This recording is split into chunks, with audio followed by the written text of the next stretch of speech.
Hello, good evening, welcome. Tonight on the David Ellis Report, we are having our own Spithead review with some in-depth evaluation and scrutiny of what's going on with the Royal Navy. And we're joined by my friend and colleague, Brian Gerrish. Brian, welcome to the programme. Hello, David. Thank you very much for having me on. Pleasure to be here. It's kind of some of the old ground that we're going to tread over, but we're the other way round tonight. When we did this the first time round, you were interviewing me. That's true. And I'm going to say the subject, of course, is going to take me back a long way, which I've got to be honest about, because my time serving in the Royal Navy was between 1972 and 1993. But the core thing about that was that takes me through the Cold War period. Yeah. Well, that's highly important. And you've done the job. I've done the job. And you're not a Deutsche Banker. So, well, that's true. Critical stuff. So first of all, we're going to kick off with looking at what I can only describe as a video that's come out where it looks like people are being trained up playing a game of child battleships. Yes, I've seen it, and I replied to the person who sent it to me. The word I used was speechless. I was speechless at what I saw. So we're going to play the clip now, and then we're going to wash up what's what. Hello, I'm Lieutenant Commander Aidan Riley at 824 Naval Air Squadron at Culdrose, where we train future aviators to fight and fly the Merlin Mark II helicopter. We're in the Merlin Mark II training facility, where we're about to introduce some new war games. These help our students better understand and develop their tactics, and we're about to introduce them just in time for Christmas. These games are brand new, and we'll be bringing them into the lessons next year to train our students to develop their tactics, alongside conventional teaching in classrooms and high-tech simulators. We're using games because the game's mechanics can be used to make warfighting and the knowledge that goes with it much more engaging and much more memorable. The students are able to try out their tactics and practice operations in a safe-to-fail and repeatable environment. They'll take what they learn in these lessons into the simulator and later move into real aircraft and then on board real ships. Eventually, when they get their flying wings, the students will deploy around the world using tactics and skills that they've learned here in these classrooms with these war games. The games we produce work hand in hand with the high-tech equipment you can see here. We use the board game scenarios to teach the tactics that these guys are going to use for real. We use a wide range of techniques for training. We've got part-task trainers, we do normal classroom work as well, presentations.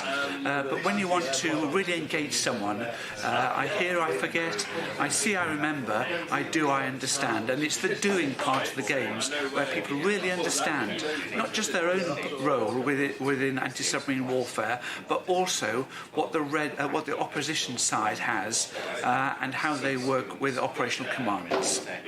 So, Brian, what did you make of the battleship game? Well, I'm going to set the scene, first of all, that the overall package of training that they were getting, I was going to say it was spot on, because you're taking people from a very, very low level of understanding with anti-submarine warfare, you're taking them through basic tactics. You are then taking those guys through the systems, and then eventually they're going through into that simulator in order to train to get a real feel for what it's like to be in the Merlin helicopter. I'm assuming that's what that trainer was. Yeah. So that part of it, that all made sense. But then you watch adults playing a game, deliberately like a game of battleships, and we're being told by, I believe they're Babcock trainers, that this game is vital for imparting these young men, presumably women, with knowledge. And I say to myself, no, that's not what's going on. What's going on is that a very serious military training scheme is being reduced to a childish level. This is the minds of those young officers, aviators, is essentially being attacked by the introduction of games which are unnecessary and childish. I mean, clearly, that's my response. Clearly you could see the supercilious expression from the people that were playing. I mean, they referred to it as sort of a chess game with you know, undersea battle space chess game. But clearly their expression was one of they were grinning and smirking as if it was. Well, when I initially saw that video clip, I started to think it was, certainly by the end of it, I was wondering whether it was a spoof, because the delivery by the Babcock trainers was so appalling. And you've got these two men with epaulets. One is wearing 4 white stripes, and the other one, I think, is wearing 3. Yeah. This is clearly a crude attempt to give these civilian trainers the sort of image or the status that they are of military rank. Right. And then when those two trainers discuss the game together, it's like we're watching a cartoon. And to me, this is deliberate. This is dumbing down of the military. Well, it's supposed to be a silent service for one thing, isn't it? This sort of stuff. You know, we're not supposed to be telling everybody what we're doing, and so there's some questions there. I mean, fundamentally, I've got another question really, and that is, where are they going with this outsourcing? Surely there was the capability within the Royal Navy to do this very important role of training people up. You know, we're subcontracting it out. Well, I don't have a problem with Babcock per se. I just have a problem with what potentially they're doing here. But when they mentioned the game of chess, and I thought, well, hang on a minute. Now, when I attended Defence Committee and Chris Donnelly was speaking, long-standing government defence advisor, he stated there that the subject was modern hybrid warfare. And the discussion got on to playing chess, and that Putin didn't play chess, Putin played Go, which is multiple games all happening at the same time. So my question is this some kind of playing around with this? So, you know, does Putin play Go and chess simultaneously, or are they going to train these guys to play Go as well as what they're doing, so they can understand what's going through the Russians' brains? It all seems a bit half-baked, frankly. You can use the term half-baked. If we just come on to the Russians, if you look at Russia at the moment and you look at their military, you look at the massive modernisation programme that they've carried out, and you look at the equipment, the Russians have worked, they've used their own industry to produce their own military equipment, and that military equipment is spot on. In fact, if you get into electronic warfare, there was one of the American generals described that the Russians' electronic warfare capability was eye-watering. That's what he said. What he really means by that is it's beyond some of the American capability. So just I can concur. I've had a senior defence advisor reach out and say to me, God forbid there's a shooting war at the moment, because the West would be annihilated. That's his words, not mine. Divide the West up, because the Americans have got problems in their military. There's no question of that. But they've got the gear. They've got hundreds of ships. They've got the, whatever it is, 13 aircraft carriers of a size which still dwarf everything else going. So the Americans have got the equipment and they've got the pool of manpower. When you come to UK, we have consistently cut the armed forces from the end of the Cold War. So from the time that I left in 1993, we could see the decline. And that decline has continued. It's still continuing today. And yet we have politicians and we have most of the senior military officers in service. There's some of them retired, who we can perhaps mention in a minute. But they are warning that we are now at the situation where we don't have enough material to fight the battle. We don't have enough ships. We don't have enough aircraft. But the propaganda line is that we do. We are consistently being told, don't worry, the jam's coming tomorrow, or we will have it. But the reality today is that we don't have the ships. And one of the things that we know that's happened recently is that you've had a mine hunter, HMS Kataistok, out following Russian warships, according to the First Sea Lord. So we are at a state immensely dangerous. All of the expertise from that period, late 90s, so all of the ASW, the area expertise that those aviators were actually playing in the game. If you looked at the board, it said ASW, aerial denial. All of that expertise wiped out, right? And that was deliberate. When they got rid of the Nimrods, They destroyed all the trainers. capability was taken out. That was Cameron. That was deliberate. In 2010. So it's a good time, I think. Let's bring that video clip in of the first Sea Lord. So I'll cut to that.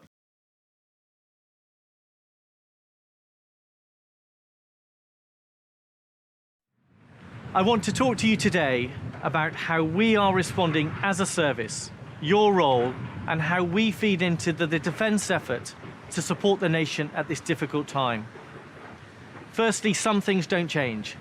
I'm standing here on board HMS Katasok, who has just come back from shadowing 7 Russian ships through UK waters, together with several other Royal Navy warships. The nuclear deterrent submarine is still on patrol.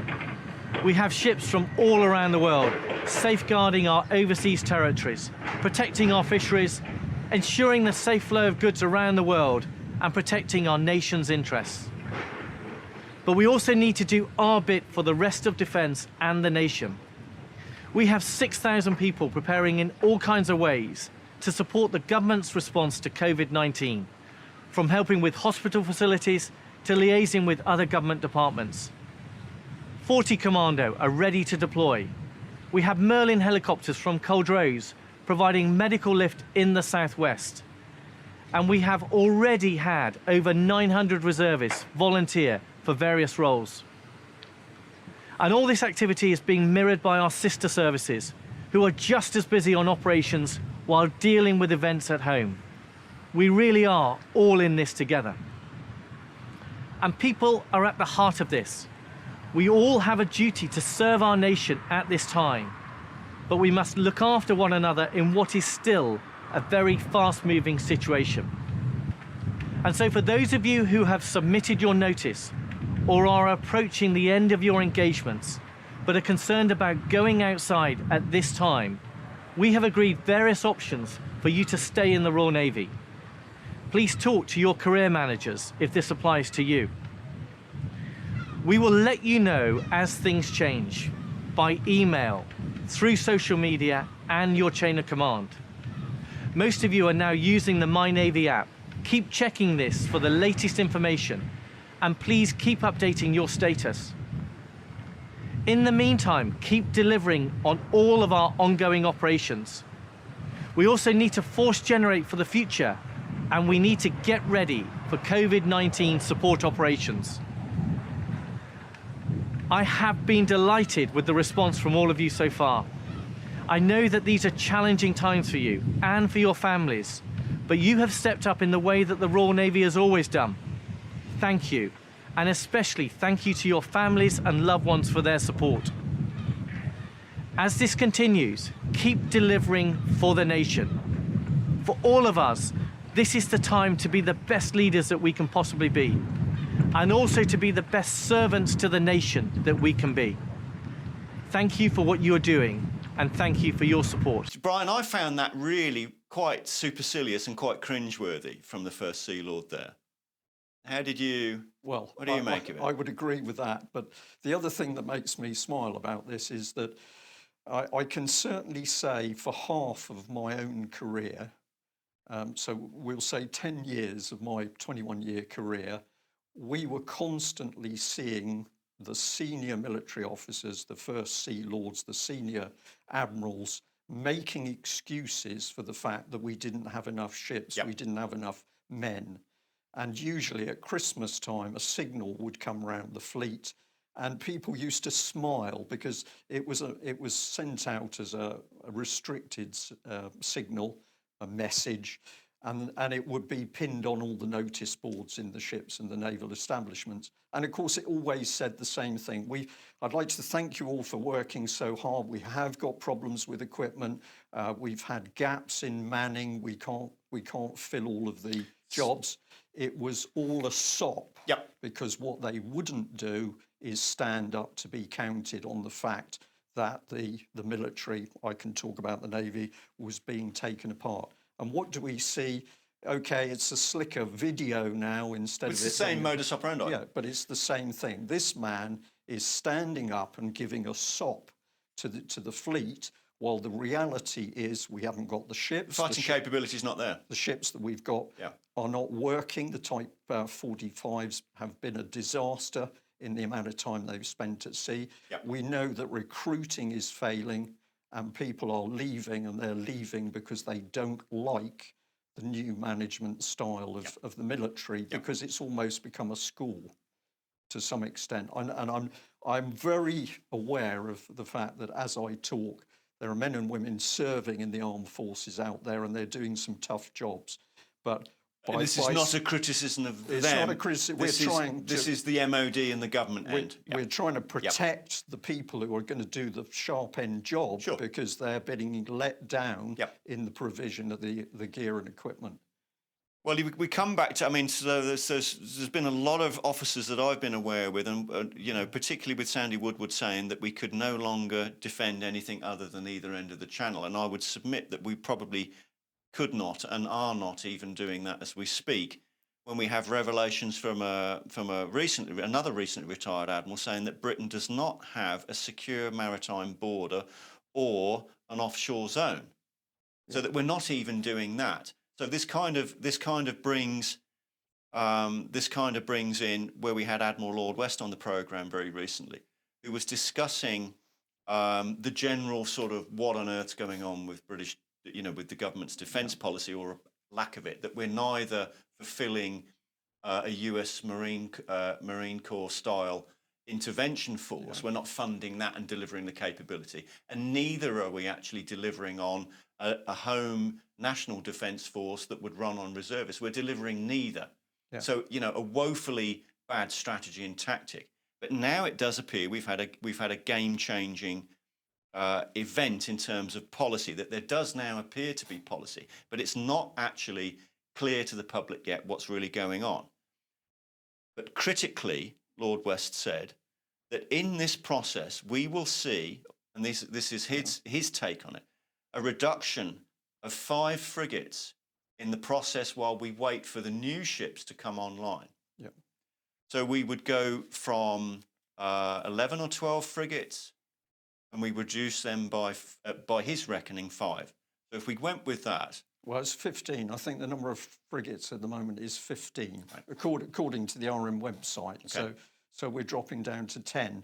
But of course, it's not the level stated, because if you're operating a fleet, you've got some of those ships which are winding down Yep. into a maintenance period. It's just like your car. You're not going to run it all year round. Yep. It has to be booked in for maintenance, and for a ship, maintenance is months. Yep. So when you declare how many units you've got, you've immediately got to start taking out the ones that are in refit. They're not available. The ones that are about to. suffering from breakdowns and stuff because Yep. they need to go into refit, they're not available. And the ones that are just coming out of refit, they're not available either, because invariably you've got to get a new ship's company, coming back the up to crew, speed. Yep. and you've got to bring them up to speed. Yep. So when you deal with the real numbers, we are now at the point where we haven't got enough ships to do the job. And in the video, which our viewers have just seen, with the First Sea Lord giving his talk there, he talks about HMS Katistock following Russian ships around UK. A lot of Russian ships. Well, this is a mine hunter. I think Katistock was built, in 1982. 80s, yeah. This is a very old, I'm going to use the term plastic because it's glass reinforced plastic ship. Little bit of a joke there, but very capable as a mine hunter, but not the ship you send following Russian units. No, you don't send it hasn't got the gear on board. You're not sending that out in anger. No, you're sending that out because it's the only thing you've got. Yeah. And this is where we have continually politicians and senior military officers who won't tell the truth about the state of our We've got this Navy. silence, haven't we? We've seen over the years that we've followed defence now a repeating formula of silence. You know, whilst the EU are having... Or spin. Silence or spin. Well, the yeah. EU are having open discussions about what they're going to do with Defence Union and EU NAVFOR and all the rest of it. Our end, silence. However, I think the silence has been broken by General Nick Carter on this subject, where he's talking about these Cold War platforms having their sunset, and they've got to give way for the new sunrise with the new integrated operating concept. And this is where we get into the devil being in the detail. So let's come at it from the other end. So we've got Johnny Mercer crowing that some of the new ships, the Type 26 or the Type 31s, will be based in Plymouth, and we've got the likes of Geoffrey Cox QC up there at Appledore Shipyard crowing about we're going to build ships. Well, that's great. That's brilliant. However, the crucial bit is the expensive part in the operating systems and the weapons systems, and then the master operating system above that. And this is where I'm going to come in from where we followed on with our previous Skynet program. So we've got the critical stuff here going to be made by OneWeb, an Indian, now jointly owned by the British government, 45%. An Indian company producing the satellites and the system Skynet to be operated by Airbus Defence. So where is the sovereign defence capability bit in that? It doesn't exist, right? Let's just come in at basic angle, because I thought you were going to go there just now, but we've got private companies who build equipment for the military. That's always been the case. If you take a company like Vickers, operating way back, producing guns and then moving on with equipment for the military. So those private companies have always been there producing the equipment.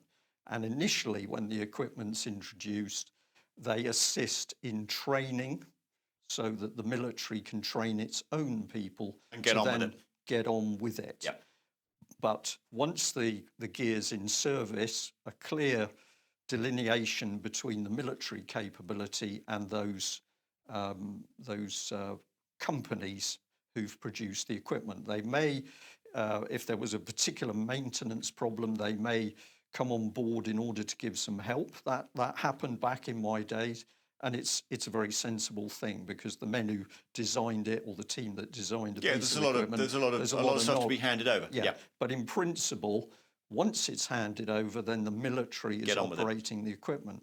Now what we're starting to see is the fact that you're not too sure what you're dealing with. Are you dealing with Her Majesty's Armed Forces, or are you dealing with a global corporate that's still got a finger in the pie? And this is where it's getting, I think, immensely dangerous, that we're now seeing that these very big companies are embedded into the military.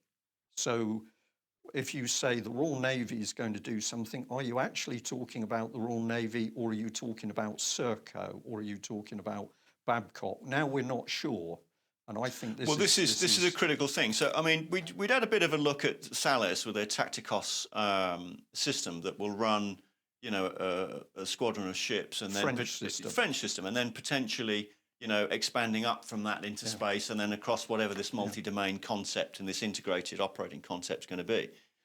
But of course, if Thales are going to maintain that, they will have access, and that's a critical thing. How is that managed? Because obviously, in your day, I understand it was Thatcham Crypto. Yes. Yeah.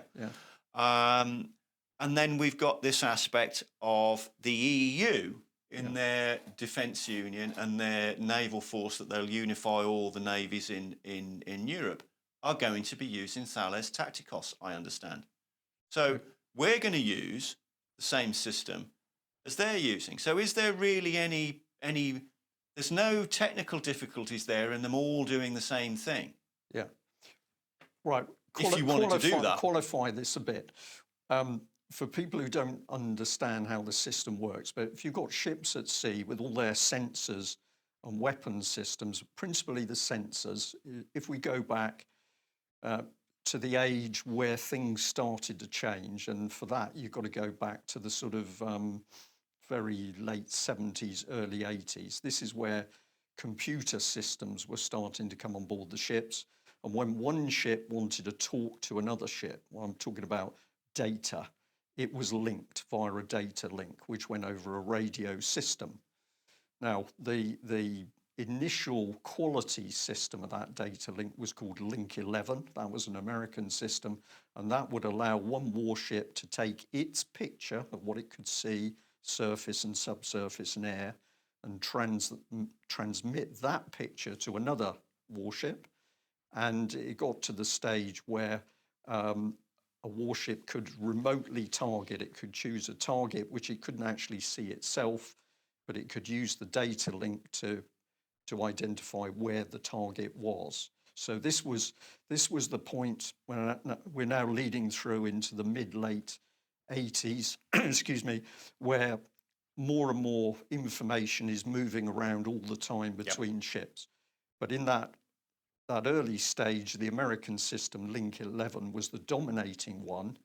But crypto, which you're talking, encryption of the signal could be changed so that what you were using was within an all UK force or a US UK force. Yeah, it was in a silo. Yeah. So the encryption in principle could change it. But of course, we'd worked with the Americans within NATO for a very long time, and even within NATO, there was a pecking order. So it was always the US and the UK first, and after that, other nations were let in, and some of them may be upset to hear, but if you were the Greeks or whoever was coming in to help exercise with us, Turkish ships even, for the exercise they were part of it, but after the exercise they were effectively regarded as being well down the pecking order. But now we're told we're coming out of Europe, we're using French systems, and the data is all being integrated to a very high level. And we've got the Indians coming in, and we're not even building the equipment ourselves. So at the moment, if we jump a bit, we've got the country closed down for COVID. Hardly anything is working properly.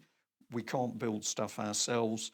We're going to work with the Indians. We're going to work with the Saudis. We're going to be working from Bahrain. And it's all being linked together. Yeah. Who has access to it? Who has control? My view is that more of the same will not be enough. We must fundamentally change our thinking if we are not to be overwhelmed. Hence, we are launching this integrated operating concept. We have to modernise. We must chart a direction of travel from an industrial age of platforms to an information age of systems. Warfare is increasingly about a competition between hiding and finding. It will be enabled at every level by a digital backbone into which all sensors, effectors, and deciders will be plugged. This means that some industrial age capabilities will increasingly have to meet their sunset to create the space for capabilities needed for sunrise. I think looking at this sixth-generation system that Nick Carter's talking about here, I mean, it's essentially he wants to make a phoenix out of the old Her Majesty's Armed Forces as we know it and turn it into where we're seeing the end of industrial platforms and we're going to an age of information and systems, and those systems we're now discussing with Skynet and OneWeb and the detail there. Yeah. And he's talking about warfare being about hiding and finding. Well, I don't think that's anything new, but it's how we're going to do it. But he's talking about a digital backbone, and this digital backbone could well, it's currently being run by Airbus Defence. It could potentially still be run by Airbus Defence with Skynet 6. Well, of course, this is European. Yeah. So this is really, how do we put this? Is this Defence Union by another name? Well, I think it is, yeah. I think that's exactly what it is, because we are no longer operating as a nation state. We are being locked into this massive, which is essentially a pan-European system. And worse than that, when you start to say who is controlling it, what you're finding is that these corporations are actually buried in this system. So you don't really know whether you're dealing with a government or you're dealing with a part of the military-industrial complex. And I think I'm told off for using the word dangerous a lot these days, but I think this is immensely dangerous. It is. It's a very critical statement there, Brian. And I think you're right. But you're right on it. But you listen to what the senior officers are saying, and that video clip where he's talking about that there's a new dynamic of finding, thing. He's talking about stuff which has never changed. When bit of the business has never changed. When a ship goes to sea or an aircraft flies or there's an army unit, they're always trying to build a picture. Where is the enemy around them? That's the reconnaissance. Yep. Where are they? What equipment have they got? What weapons have they got? What's the ranges? Yep. That's building the picture. That has never changed. That's not changed. So when these people stand in front of a camera and say, we're entering a different era and it's all different, no, it's not different at all. But as you say, the systems we're going to use The to systems do the and the companies are going to be different. That's going to be different. Yeah. I think, there's two fundamental things here. And I think it's something that when Richard Barons and I discussed this, the Cold War was realistically about sledgehammer nuclear weapons. You know, they might not have been terribly accurate from one side or the other, but what they had devastating repercussions if unleashed with, you know, the mutually assured destruction type fail-safe protocol. And we've moved on from that because Russia and China have clearly advanced quickly with their hypersonic precision weaponry. Yeah. And and as Carter has said, you know, they've looked at what we're doing. We like standing off and going in and then we come out, you know, this kind of tactic. But these precision weapons change all that. And my understanding and some of the conversations I'm picking up in the defence circles are that they can foresee tactical nuclear weapons being used at sea. And that could either be, you know, quite low yield, but predominantly with an electromagnetic pulse, which, of course, any computer system or any electrical device that's anywhere near that radiation from the EMP is dead. It's no longer going to work. Yeah. Now, if we go push comes to shove and they carry on with this sabre rattling in the South China Sea that we keep hearing from Admiral Lord Boyce, you know, there's a continual unhappiness over there with what's going on. Okay, so that's a separate conversation. But if push comes to shove, what's the what if? We see this weaponry deployed, and if our admirals are saying they can see nuclear weapons being used at sea, where does that leave us? Well, my answer is I don't know, because we're not being told the truth about what's really going on in developing these systems, what they're really capable of, what the countermeasures are. None of this is coming out. There's just this massive, I'm going to call it a building programme, which the UK public is being told is happening. Where's the debate on it? There's an absence of debate. There's an absence of evaluation. We're not looking at the critical detail here. None of this stuff. Well, you know, Boris Johnson. This isn't clearly his policy. It's been fed to him from the back room, of course, hand in glove with the forthcoming integrated review that's going to come out. But fundamentally, we've still got this problem of not really resolved. I don't think these issues are going to be resolved with this, because there's a lot of issues that I can see. But politically, what they have done is they've taken all the heat out of the anti-EU defence union gambit with the veterans, friends and family by announcing big defence increase spending. Looks great. You know, politically it's great. It's a vote winner. But the money stable. is being spent on further integration back into the European system. Thank you. That's what's happening. And Thank you. It's very easy to see that. The lie, and I've got to say credit to the UK column, because we said Brexit, what Brexit, and we stayed on that line. We're now seeing how devious this is. Yeah. That we were told. So the general public thinks billions more spending in defence, great, brilliant. Yeah, they think that's going to be warships. Hang on a minute. And army units and equipment for UK. No, it's not. No, it's not. No, it's not.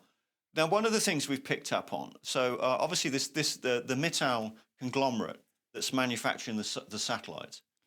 We've got Sunil Mittal on a stage talking about Huawei. Doesn't seem to have any problems. It's actually really an endorsement of Huawei.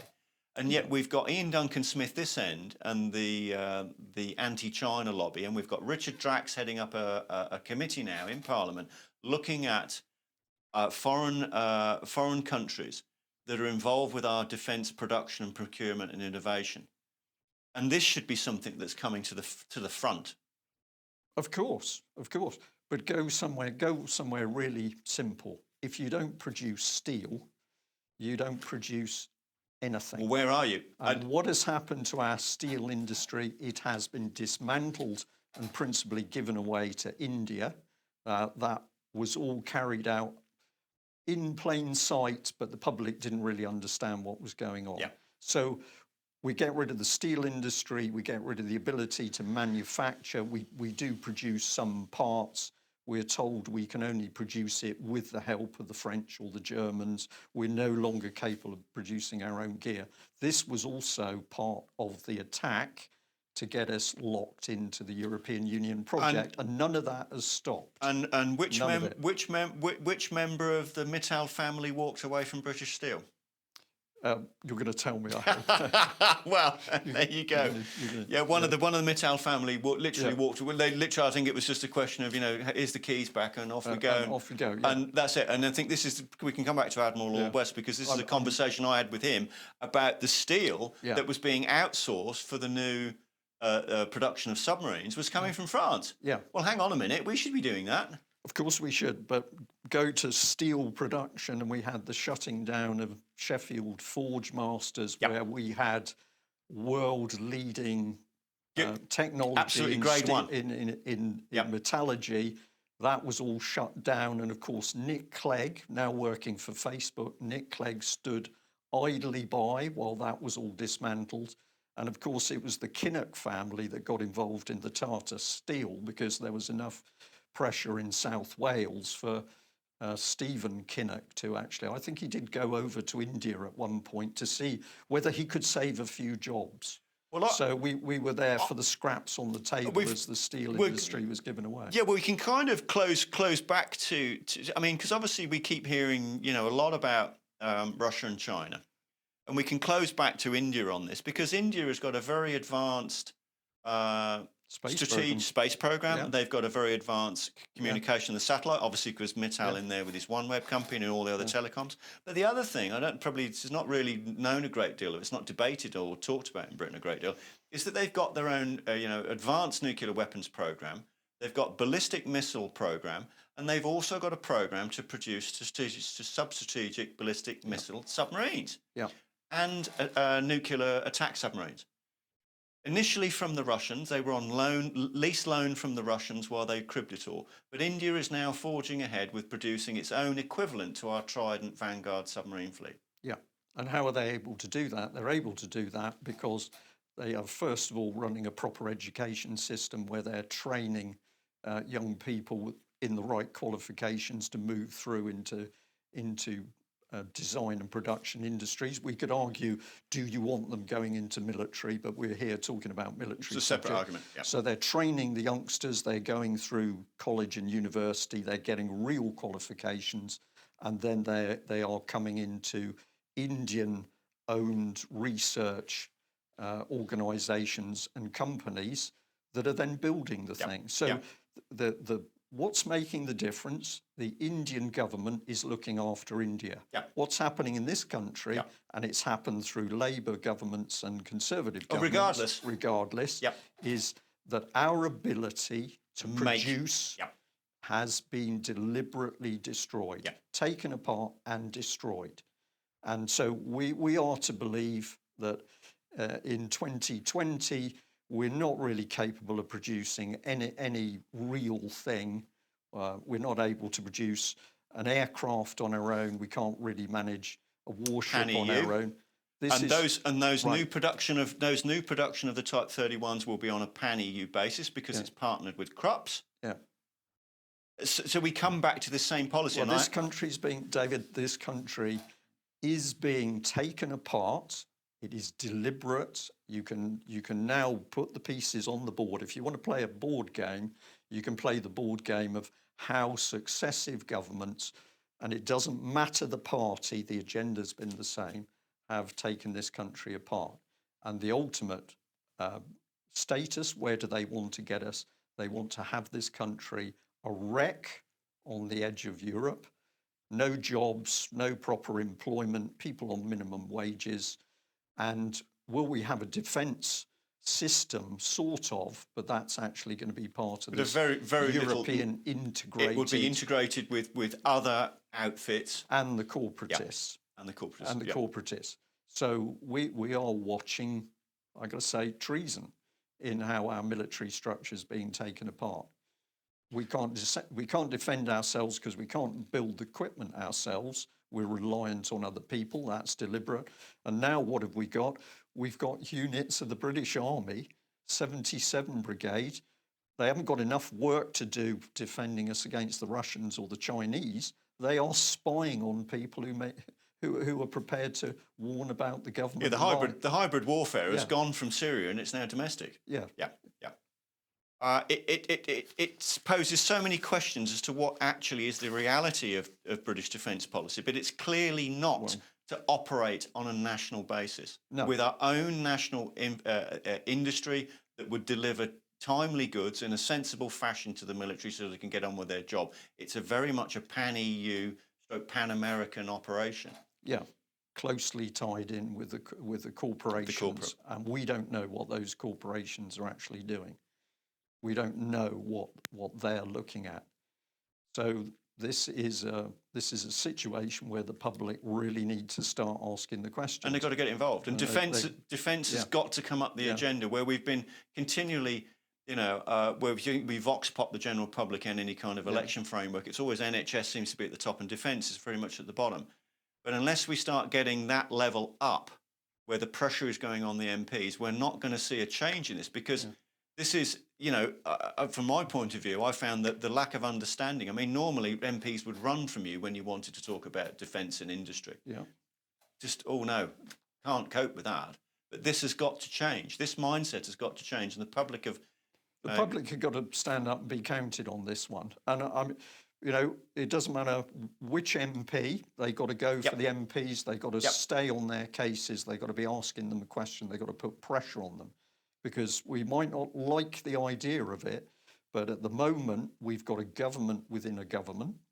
This is clear. There's a cabal operating inside the Cabinet Office, and the first line of defence against what's happening there, that's our elected MPs. Yes. Because if they filled the chamber in Westminster and they started to ask the right questions, we'd be getting the lid off this. Well, I'm reassured that we've got... OK, look, it's disappointing that 78 have voted, that 78 is the number that have voted against the government currently with the lockdown. But at least there's 78 there. We need to back them up and and go further with them. Where's the rest of them? I think there's quite a good proportion didn't even vote.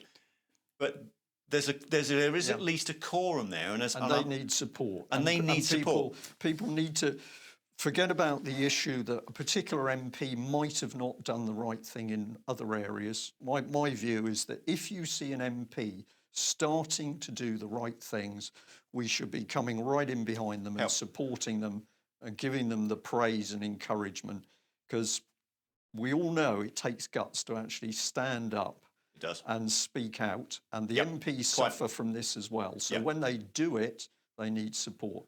Well, coming at it from an officer perspective, I understand a lot of them are being told to keep quiet at the moment. So, Brian Gerrish, thank you very much indeed. Thank you, David. Thank you. So, ladies and gentlemen, I'm going to quote one of the Trident admirals that I was very fortunate to have a lot of conversations with on defence, and that was that Parliament and our MPs are the only thing available to us as a people to do anything about these issues. So the pressure has to go on them. Thank you and good night.